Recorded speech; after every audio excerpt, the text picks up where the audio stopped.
Single slip or accident in your office could cost around $30,000. That's the average expense of a general liability claim involving customer injury or property damage. With such a significant financial risk lurking behind everyday interactions, it's important to ask yourself this question.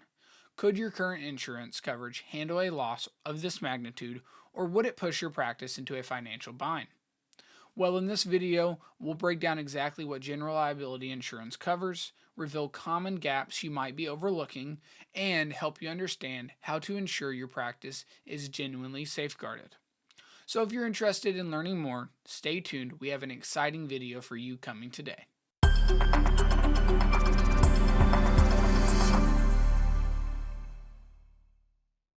Welcome to Insurance by Dentists, where we are dedicated to educating and simplifying insurance for dental professionals. My name is Oran Pearson. I'm the Vice President at Insurance by Dentist and author of Insurance for Dentists Malpractice Edition. Thank you so much for joining me today. We bring you brand new videos every single week, so if you enjoyed this video, make sure to like and subscribe for more content. So let's jump right into today's topic, general liability insurance. Now, general liability insurance is the first line shield that transfers to your insurer the financial fallout of third-party claims for bodily injury, property damage, or personal and advertising injury arising from your everyday operations. For a dental practice, that means the policy pays to investigate, defend, and if necessary, settle lawsuits so an ordinary mishap never escalates into a balance sheet crisis. Let's look at an example.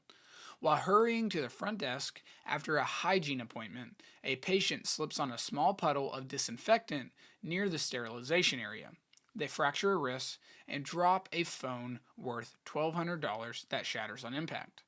The bodily injury portion of your general liability policy picks up the medical bills, rehabilitation costs, and any pain and suffering damages, while the property damage section reimburses the phone. Your carrier also hires counsel, pays defense fees, and negotiates a settlement up to the limit selected, so the incidents cost you only a deductible rather than tens of thousands of dollars out of pocket. Now, I want to look at malpractice insurance, also called professional liability. This steps in when your patient claims that your clinical work caused them harm through error, omission, or failure to meet the accepted standard of care. Unlike general liability, which covers slips and falls and other non-clinical incidents, malpractice coverage pays for dental-specific defense attorneys, expert witness fees, settlements, or judgments tied to your professional services up to the limits and retroactive dates shown on the policy. Let's look at an example. Let's say you place a routine composite filling, but an undetected open margin allows bacteria to seep in. A few weeks later, the patient develops severe pain and needs an unexpected root canal and crown. They sue, alleging the filling was done improperly and that you failed to detect the problem at a follow-up visit. Your malpractice insurer hires defense counsel experienced in dental claims, funds the necessary experts, and ultimately settles the case for the cost of the root canal, crown, and small pain and suffering payment, well within your $1 million per claim limit.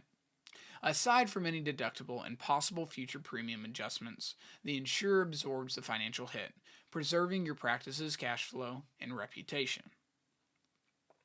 Now, let's look how they differ. General liability follows the premises and routine operations, while malpractice follows your hands and clinical judgment. One handles slip and fall accidents or advertising injury lawsuits. The other handles alleged treatment errors. A dental practice needs both.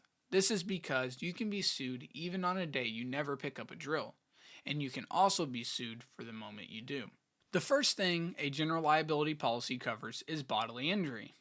Bodily injury coverage within a general liability policy pays the medical bills, lost wages, legal defense costs, and any court-awarded damages when someone who isn't your employee is physically hurt because of your day-to-day operations or premises conditions. The policy responds on an occurrence basis, so as long as the injury happens during the policy term, it will pick up the tab for attorneys, expert witnesses, settlements, judgments, and even the claimant's ongoing rehab, up to the per occurrence and aggregated limits you selected. Now, let's look at an example. Let's picture a busy Friday at your dental office. The hygienist mops the hallways between operatories, but a patient is called back before the floor is fully dried. The patient slips, fractures an elbow, and misses 6 weeks of work. Your general liability carrier investigates, assigns specialized defense counsel, pays the emergency room and orthopedic bills, reimburses the patient's lost income, and ultimately reaches a settlement that covers pain and suffering damages, keeping the entire payout, let's say $45,000, within your $1 million per occurrence limit. Aside from any deductible, the insurer bears the financial burden, protecting your practice's cash flow and reputation. The next type of coverage in a general liability policy is property damage liability. Property damage liability is the part of your general liability policy that pays to fix or replace someone else's stuff if it gets broken while they're in your dental office. So if a team member splashes cleaning solution on a patient's leather purse or bumps a car in the parking lot while unloading supplies, the insurance company covers the bill and, if needed, hires a lawyer to sort things out. You only pay the deductible. The insurance company handles the rest up to the limits you picked. For example, a patient sets her $900 glasses on the checkout counter. Your receptionist reaches for an appointment card, knocks the glasses to the floor, and the lenses shatter. You file a quick claim and the insurer pays for a brand new pair, so you will keep goodwill and cash in the practice and the patient leaves happy. The next coverage in a general liability policy is personal and advertising injury liability. Let's say someone says your words or marketing hurt their reputation or privacy. It covers things like using a photo without permission, copying another dentist's ad slogan, or posting a comment that others claim is false and damaging. If a claim like that comes up, the insurance company hires the lawyers and pays any settlement or court awards up to the limits you chose, so you're not stuck with a big legal bill. Let's look at an example. Let's say you post a before and after smile photo you found online in a Facebook ad, thinking it's free to use. A week later, the photographer demands $15,000 for using the picture without their permission. You send a letter to your insurance company. They bring in an attorney, negotiate with the photographer, and pay the agreed amount. So you only have to pay the deductible, and you're free to focus on treating patients instead of being caught up in a costly legal battle. Now, we've just covered what a general liability policy does protect. Now let's turn to what it doesn't protect. Here's 5 exclusions every dental practice should keep on its radar. Professional services. Any allegation tied to diagnosis, treatment, or advice, nerve damage from a crown prep, infection after an extraction, falls under malpractice insurance, not general liability. Submit it to the GL carrier and they redirect you to your professional liability insurance company. We've just covered what a general liability policy does protect. Now let's turn to what it typically doesn't. Here are 5 exclusions every dental practice should keep on its radar. The first one is professional services. Any allegation tied to diagnosis, treatment, or advice, like nerve damage or infection after an extraction, falls under your malpractice insurance policy, not your general liability policy. So if you submit it to the general liability insurance company, they're going to redirect you right back to your malpractice insurance company. The second one is employee injuries. A hygienist who strains her back lifting boxes or an assistant who cuts a finger on an instrument must rely on workers' compensation. General liability excludes bodily injury to anyone on your payroll, even interns or temps. The next is property in your care, custody, or control. Suppose a patient asks your staff to keep her purse behind the front desk, and a spilled disinfectant ruins it. Because the purse was in your care at the time, general liability won't pay for the damage. You would need a separate property policy that covers items that don't belong to you. The next one is going to be automobile incidents. When a receptionist runs a bank deposit and backs into another car, general liability provides no coverage. A hired and non-owned auto endorsement or a separate commercial auto policy handles these types of claims. The last one I want to look at is cyber and data breaches. Ransomware that locks digital x-rays or exposes patient records triggers neither the bodily injury nor the advertising injury grants in a general liability policy. Ransom payments and HIPAA fines require a standalone cyber policy. Recognizing these gaps ahead of time lets you secure companion coverages like malpractice insurance, workers' compensation, inland marine or property, hired and non-owned auto, and cyber liability. This ensures a single uncovered event doesn't threaten your practice's finances.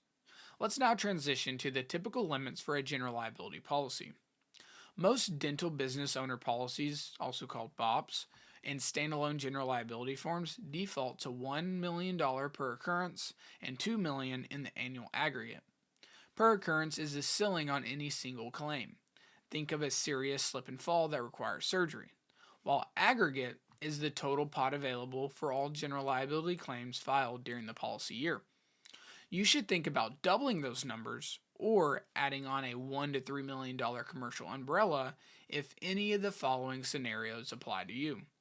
You treat more than 100 patients a day, your collections exceed $2 million a year, you operate multiple locations, or you maintain a large square footage that puts more people on the premises at once. In real terms, moving from the basic $1 million, $2 million to a $2 million, $4 million limit usually costs only about 12 to 20%. But adding a modest umbrella is often even cheaper per million of coverage. So let's wrap up the video by talking about everyday risk management habits you can put in place. These can make a patient safer, impress insurance companies, and shave real dollars off your premium. First, treat slip and fall prevention the way you treat infection control. Keep a simple cleaning log at the front desk. Every time someone wipes spilled mouth rinse or flattens a rug corner or puts out a wet floor cone, jot the time and initials. Snap a quick photo if you mop during patient hours. Those timestamp images are gold if a claim shows up months later. Next, walk your waiting room as if you're a first-time visitor with poor eyesight. Are the chairs sturdy and wide-based? Are phone charging cords tucked against the wall, not stretched across the floor? Is the lighting bright right where the tile meets the carpet? Small layout tweaks here eliminate the accidents most practices get sued for. Now in clinical areas, route power cords and suction lines behind cabinets or under rubber covers, never across walkways. When you roll a portable x-ray unit, have a second staffer act as a spotter so you're not steering a 200-pound machine through a crowded hall alone. Make incident reporting a reflex, not an afterthought. Teach your team to document every bump, spill, or near miss before they leave that day. What happened, when, where, and who saw it. Drop the note in a shared drive. It shows the insurance company you manage hazards and give your attorney a clear timeline if someone later claims injury. On the digital side, adopt a 2 set of eye rules for social posts. Nothing with patient images or competitive jabs goes live until a second person confirms you have written consent and neutral language. That signal step wipes out most advertising injury claims. Any contractor, cleaning crew, IT vendor, equipment tech must hand you a certificate of insurance, naming your practice as additional insured before they plug in a vacuum or toolbox. If they break a window or flood the hallway, their policy pays, not yours. Step outside once a quarter and photograph the parking lot, lighting, pavement, cracks, snow removal status. Email the pictures to your landlord if you spot issues. Those dated messages prove you flagged hazards before an accident happened. Finally, book a 1-hour walkthrough each year with your insurance agent or the carrier's loss control rep. Fix whatever they flag within 30 days. Many dental carriers give 5 to 10% credits just for completing that checklist, and you'll sleep better knowing the big risks are handled. Add these habits to your routine, and you'll not only safeguard your patients and staff, you're gonna give your insurance company fewer reasons to raise the rate at renewal. Alrighty, that brings us to the end of today's video. Thank you so much for watching. If you found this video helpful, hit that like button and subscribe to our channel for more content. We bring brand new videos every week on insurance, risk management, and practice building tips. If you have any questions or suggestions for future videos, leave a comment down below. I'd love to hear from you.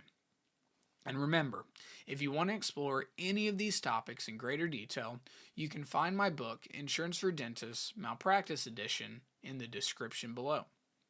If you need any personalized guidance or have any more questions, feel free to reach out. We're here to help. I'm Oran Pearson, Vice President at Insurance by Dentist. Thank you for joining me today, and I'll see you in the next video.